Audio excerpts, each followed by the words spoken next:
గతంలో ఎప్పుడూ జరగనట్టుగా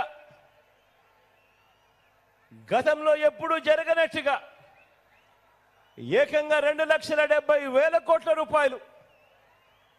మరోసారి చెప్తా ఉన్నాను, ఏకంగా 2,70,000 కోట్ల రూపాయలు. ఒక్క రూపాయి కూడా ఎక్కడ లంచం లేకుండా, ఎక్కడ వివక్షకు తావు లేకుండా నేరుగా బటన్ నొక్కి మీ బిడ్డ 130 సార్లు బటన్ నొక్కి నా అక్క చెల్లెమ్మల కుటుంబాల చేతికి అందించిన ప్రభుత్వానికి మద్దతుగా, మీ జగన్కు మద్దతుగా, మీ బిడ్డకు మద్దతుగా 2 బటన్లు ఫ్యాన్ మీద ప్రతి ఒక్కరూ నొక్కడానికి మరో 100 మందితో చెప్పి నొక్కించడానికి మీరంతా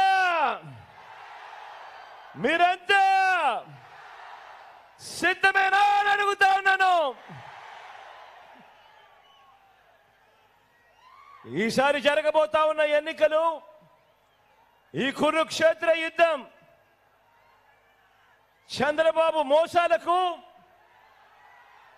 ప్రజలకు మధ్య జరగబోతా ఉన్న యుద్ధం. ఇది కేవలం చంద్రబాబుకు జగన్కు మధ్య జరుగుతా ఉన్న యుద్ధం కాదు. ఈ యుద్ధం ప్రజలకి చంద్రబాబు మోసాలకు మధ్య జరుగుతా ఉన్న యుద్ధం. ఇది ఇంటింటికి పెన్షన్ అందించిన ప్రభుత్వానికి, దాన్ని ఆపిన బాబు దుర్మార్గానికి మధ్య జరుగుతా ఉన్న యుద్ధం. ఇది వారి మోసాలకి మనకున్న విశ్వసనీయతకు మధ్య జరుగుతా ఉన్న యుద్ధం.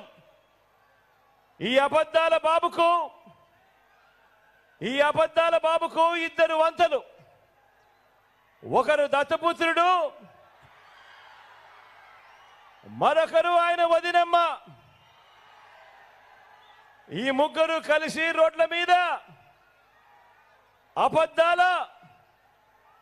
అబద్ధాలు బుర్రకథలతో చెప్పడం మొదలుపెట్టారు.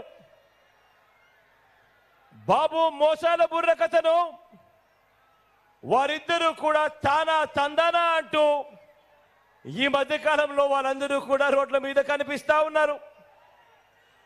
ఈ సిద్ధం సభలో మీ అందరి ముందు కూడా నేను ఒకటి చెప్పదలుచుకున్నా. మీ అందరికీ తెలిసిన విషయం, మీ బిడ్డ ఏం చేశాడు, ఈ 58 నెలల పాలనలో ఏ రకంగా మీ బిడ్డ మీ జీవితాలలో మార్పులు తీసుకొచ్చాడు అని ప్రతి సందర్భంలోనూ మీ బిడ్డ ప్రతి సిద్ధం సభలోనూ చెప్పుకుంటూ వచ్చాడు. గతంలో ఎప్పుడూ కూడా జరగని విధంగా ఏ రకంగా మీ బిడ్డ మీ జీవితాలలో వెలుగులు నింపడానికి అడుగులు వేశాడు అని చెప్పుకుంటూ వచ్చాడు. ఆలోచన చేయమని చెప్పి మీ అందరితో కూడా ప్రతి అడుగులోనూ కూడా కోరుతూ వచ్చా.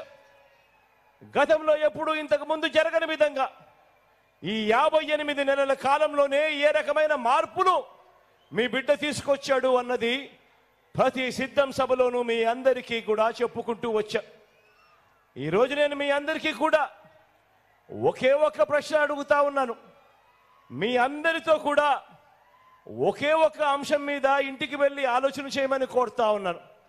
అదేమిటి అనంటే, మీ బిడ్డకు ఓటు వేయడము అనంటే ఈ 58 నెలలుగా మీకు జరుగుతా ఉన్న మంచిని మీరందరూ కూడా కొనసాగించేందుకు మీరు ఓటు వేస్తా ఉన్నారు అని దాని లెక్క. మీ బిడ్డకు కాకుండా చంద్రబాబు నాయుడు గారికి ఓటు వేయడము అనంటే దాని అర్థం ఈ 58 నెలలుగా మీకు జరుగుతా ఉన్న మంచిని మీరంతటి మీరే ఇక మాకు వద్దు అని మీరంతకు మీరే ఓటు వేసినట్టు అవుతుంది అన్నది కూడా గుర్తుపెట్టుకోమని కోరుతా ఉన్నా. ప్రతి ఒక్కరూ ఆలోచన చేయమని కోరుతా ఉన్నాను. ఒక నాయకుడు అనేవాడు ఎలా ఉండాలి అని చెప్పి మనమంతా కూడా కోరుకుంటాం. మనమంతా సినిమాకు పోతాం. సినిమాకు పోయినప్పుడు సినిమాలో హీరోని చూస్తాం, అదే సినిమాలో మనం విలన్ను కూడా చూస్తాం. ఫలాని వాడు హీరో అని చెప్పడు, ఫలాని వాడు హీరో అని మనకు తెలియదు, ఫలాని వాడు విలను అని మనకు తెలియదు. కానీ ఆ విలన్కున్న గుణగుణాలను బట్టి ఆ మనిషి విలను అని చెప్పి మనం అంతగా మనమే అంటాం. ఈరోజు నేను ఒకటి చెప్తా ఉన్నాను. 58 నెలల కిందట మీ బిడ్డ మీ అందరి ముందు నిలబడి మీ బిడ్డ ఫలానిది చేస్తాను అని చెప్పి మేనిఫెస్టో ఎన్నికల ప్రణాళిక తీసుకొచ్చి మీ బిడ్డ మళ్ళీ ఈరోజు 58 నెలల తర్వాత ఆ మేనిఫెస్టోను ఒక బైబిల్ గాను, ఆ మేనిఫెస్టోను ఒక ఖురాన్ గాను, ఆ మేనిఫెస్టోను ఒక గీతగాను భావిస్తూ మీ బిడ్డ ఆ మేనిఫెస్టోలో చెప్పినవి 99% వాగ్దానాలు అమలు చేసి మళ్ళీ మీ బిడ్డ మీ ముందర నిలబడి ఈరోజు మీ అందరి ఆశీస్సులు కోరుతా ఉన్నా మార్పు ఒక్కసారి గమనించమని, ఈరోజు మీ అందరి ఆశీస్సులు కోరుతా ఉన్నా మార్పు ఒక్కసారి గమనించమని, అదే ఈ కూటమిని ఒకసారి చూడమని అడుగుతా ఉన్నా. ఈ కూటమిని ఒకసారి చూడమని అడుగుతా ఉన్నాను. వారు చేసిన పనులను ఒకసారి గమనించమని చెప్పి కూడా కోరుతా ఉన్నాను. ఇదే కూటమి మీ అందరికీ గుర్తుందా? ఇదే కూటమి 2014లో ఒక్కసారి ఫ్లాష్ బ్యాక్ లేకపోదామా? ఇదే కూటమి గుర్తుందా? ఈ ఫోటోలు గుర్తున్నాయా? ఇదే చంద్రబాబు, ఇదే ఢిల్లీ నుంచి వాళ్ళు తెచ్చుకున్న మోడీ గారు 2014లో ఇదే మేనిఫెస్టో అని చెప్పి రంగురంగుల కాగితాలతో, రంగురంగుల ఆశలతో, ప్రజల జీవితాలతో చెలగాటలాడుతూ వీళ్ళు ఇదే మేనిఫెస్టోలోని ముఖ్యమైన అంశాలు అని చెబుతూ ఇదే చంద్రబాబు నాయుడు గారు సంతకం పెట్టి ఇదే మోడీ గారి ఫోటోతోనూ, ఇదే దత్తపుత్రుడి గారి ఫోటోతోనూ ప్రతి ఇంటికి ఇదే పాంఫ్లెట్ పంపించి ఈ పాంఫ్లెట్లో ముఖ్యమైన అంశాలు ఎక్కడ మీరు మర్చిపోతారేమో అని ఈ పెద్ద మనిషి చంద్రబాబు నాయుడు గారు అప్పట్లో టీవీలలో, పేపర్లలో ఊదరగొట్టారు అడ్వర్టైజ్మెంట్లతో. ఇదే ఈనాడులోనూ, ఇదే ఆంధ్రజ్యోతిలోనూ, ఇదే TV5లోనూ ఇదే వీళ్ళందరూ కూడా ఊదరగొడుతూ చెప్పిన మాటలు ఒక్కసారి గుర్తుకు తెచ్చుకుందామా? 2014లో వీళ్ళు ఏం చెప్పారో, ఏం చేశారో అన్నది ఒక్కసారి ఫ్లాష్ బ్యాక్ లేకపోదామా? ఇదే చంద్రబాబు నాయుడు గారి సంతకంతో, ఇదే వీళ్ళ ముగ్గురు ఫోటోలతో ముఖ్యమైన అంశాలు అని అంటూ ప్రతి ఇంటికి పంపించిన ఈ పాంఫ్లెట్లో వీళ్ళు చెప్పిన అంశాలు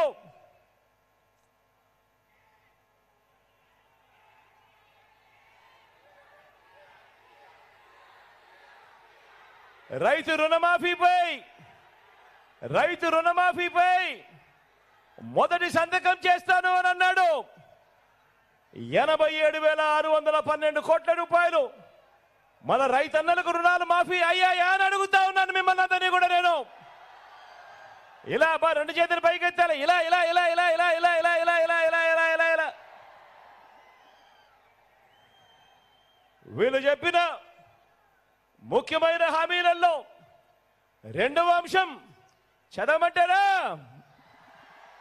గట్టిగా చదవమంటారా? పొదుపు సంఘాల రుణాలు పూర్తిగా రద్దు చేస్తామన్నాడు. 14,205 కోట్ల రూపాయలు